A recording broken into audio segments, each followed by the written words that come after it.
ಈ ಕಾರ್ಯಕ್ರಮದ ಪ್ರಾಯೋಜಕರು ಯುವಂ ಯುಗಂ ಕನ್ನಡ ಮಾಸಿಕ ಪತ್ರಿಕೆ. ನಮಸ್ಕಾರ ವೀಕ್ಷಕರೇ, ಶ್ರೀಗರಿ ವಾರ್ತೆಗರಿಗೆ ಸ್ವಾಗತ. Mysuru November 20.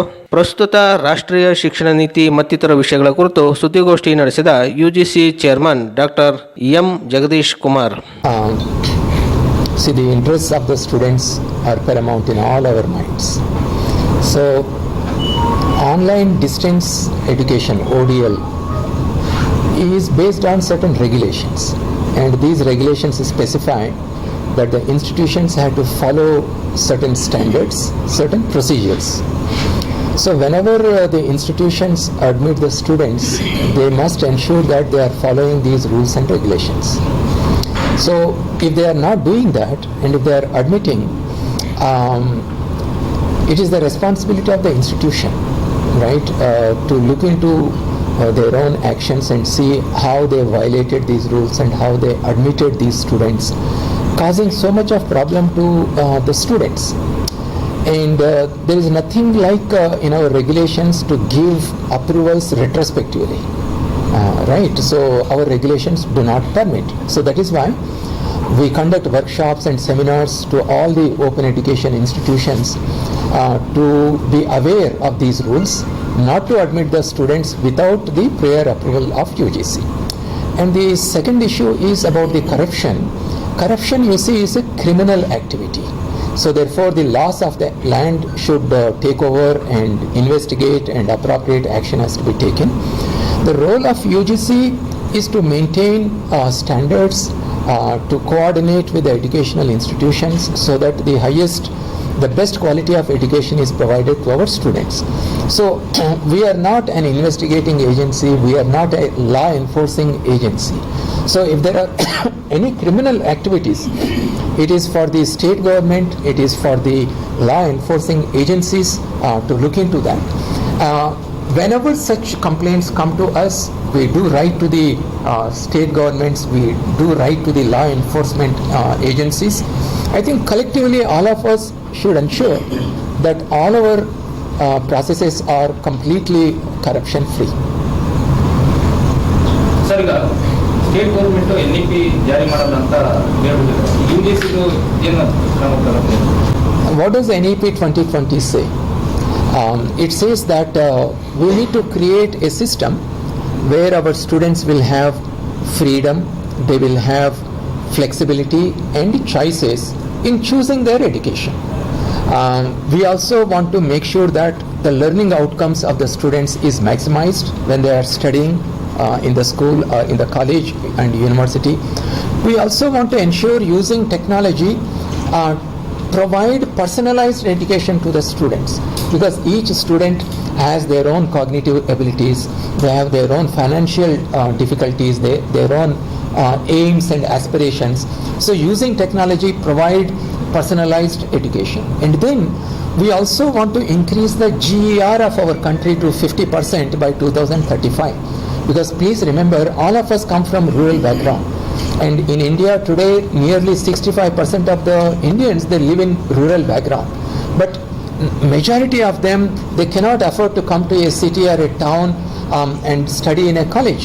So how do you provide opportunities to them so that their economic activities are enhanced and their quality of life is improved? This is the ultimate objective of NEP 2020. Tell me, who will oppose this? Who will oppose this objective? This is for the betterment of our country. So therefore, collectively, all of us should ensure that NEP 2020 is implemented rapidly, so that the dream that we have set for ourselves by 2047, we want to become a completely fully developed country. So all of us should work towards that goal. In that case, Karnataka students will be deprived of what all the objectives you narrated just now. Will they be deprived of all this? Because state government is planning to launch a SEP, State Education Policy, by dropping NEP. I'll give you a couple of examples. Now, NEP 2020 says roll out 4-year undergraduate program in all colleges where it is possible, where there is infrastructure, where there are teachers. Suppose in Karnataka we don't roll out the 4-year undergraduate program. That will be a great loss to our own students coming out from Karnataka, because they're in the rest of the country, they will have the best opportunities after doing the 4-year undergraduate program. I'll give you another example.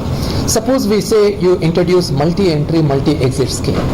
Now there are many colleges which are in the tier 3, tier 2 levels, and let's say in a tier 1 institution, in second year some vacancies have come, and through multi-entry, multi-exit, we want to provide an opportunity for the students in tier 3, tier 2 colleges in a tier 1 college. Maybe it's an IIT, maybe it's a great central university or state university. Now suppose you don't implement that, who are the sufferers? It is our own students. When we say that you can have twinning joint dual degree programs with well-known international universities, and if we don't implement that in Karnataka, who are the sufferers? So I can give you any number of such examples where our own students will suffer and they will lag behind if the reforms that we are bringing out are not implemented in Karnataka. Sir, do you have any interaction with the state government regarding bridging the differences between state and the idea about how we interact, there are different levels at which we interact. For example, we have meetings, UGC and also Ministry of Education, with all the chief secretaries and principal secretaries of every state and union territory. We try to understand what are the challenges in implementing and handhold them. And then we also have meetings with vice chancellors of 5 zones. We have formed 5 zones in the country: north, south, central, west and east and northeast. And in every zone we hold meetings with 200, 300 vice chancellors, a day-long meeting, brainstorm, discuss with them what is the challenge in implementing the NEP 2020. So similarly in southern region also, at state level, at the zonal level, we are having meetings, and let me tell you that there is overwhelming response among the heads of the institutions to implement NEP 2020. So therefore, either as a state government or as educational institutions, we need to keep the interests of the students in our mind and make sure that NEP 2020 is implemented so that the interests of our students from Karnataka are protected. ಮತ್ತೆ ಮುಂದಿನ ವಾರ್ತೆಗರಿಯಲ್ಲಿ ಭೇಟಿಯಾಗೋಣ. ನಮಸ್ಕಾರ. ಶ್ರೀಗರಿ ವಾರ್ತೆಗರಿ, ನಿಮ್ಮ ಮನದಾಳದ ಗರಿ. ಶ್ರೀಗರಿ, ನಿಮ್ಮ ಮನದಾಳದ ಗರಿ. ಶ್ರೀಗರಿ, ನಿಮ್ಮ ಭಾವನೆಗಳ ಗರಿ. ಶ್ರೀಗರಿ, ನಾಡಿನ ಹೆಮ್ಮೆಯ ಗರಿ. ಮನೆ ಮನಗಳ ಗರಿದು ಶ್ರೀಗರಿ, ತನುಮನ ಧನಗಳ ಗರಿದು ಶ್ರೀಗರಿ, ವಿಶ್ವದ ದೇಶದ ನಾಡಿನ ಗರಿದು ಶ್ರೀಗರಿ.